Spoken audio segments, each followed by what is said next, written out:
Igitondo cyiza kuri mwe mudukurikiye kuri Jado Creator TV, aha ngaha hatambuka ibiganiro bitandukanye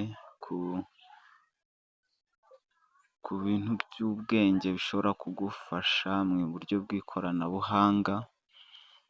Uyu munsi rero ndagira ngo turebe ese TikTok ni gute wareba ko ifite umutekano, itahagaritswe cyangwa se atari ikintu waba waraporodinzeho kikaba cyaba imbogamizi kugira ngo ube wahembwa.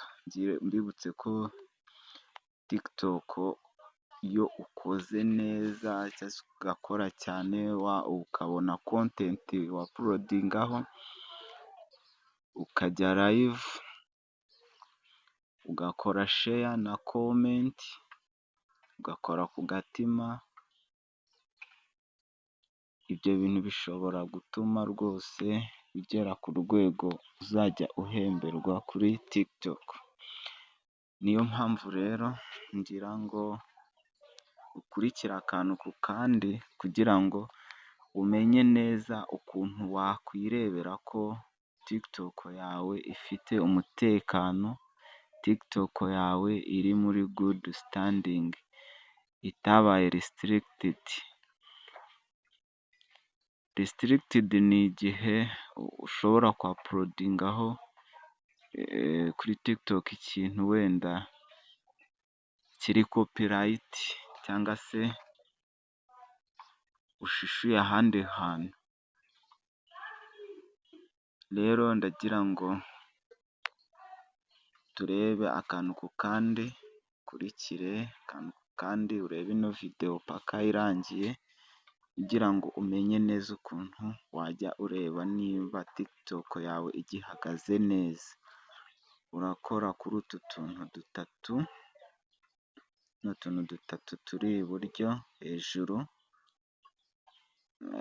numara gukandaho urabona haraza amagambo menshi arimo TikTok studio, balance, business suite, my QR code, settings and privacy. Ni ukuvuga ngo uraza wikandire kuri setting and privacy, numara gukanda kuri setting and privacy, uraza usikororinge uzamura,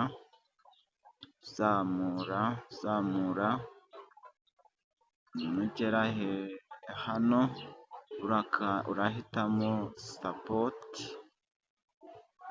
numara guhitamo sapoti uraza ubone handitse helipu senta, safeti senta, purayivasi senta, wowe wihitiremo safeti senta.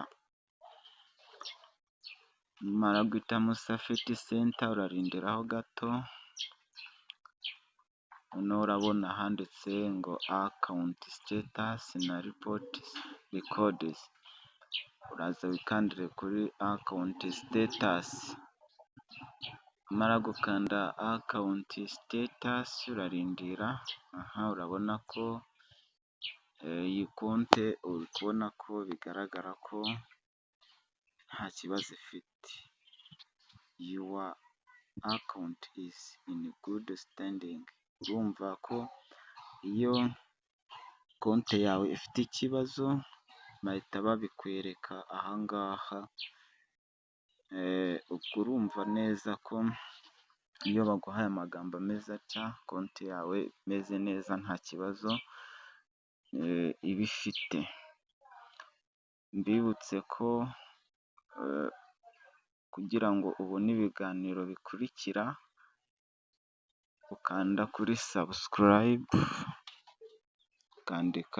ugakanda sheya, komenti kugira ngo ubone ibiganiro bikurikira. Kanda sabusikarayibu, ukande sheya, ukande komenti. Komenti ushobora kwandikamo ubutaha ikiganiro nshobora kubateguriraho, ubundi mugakomeza mukakurikirana ibiganiro kuri Jado Kereyeta Tivi. Ndabakunda cyane.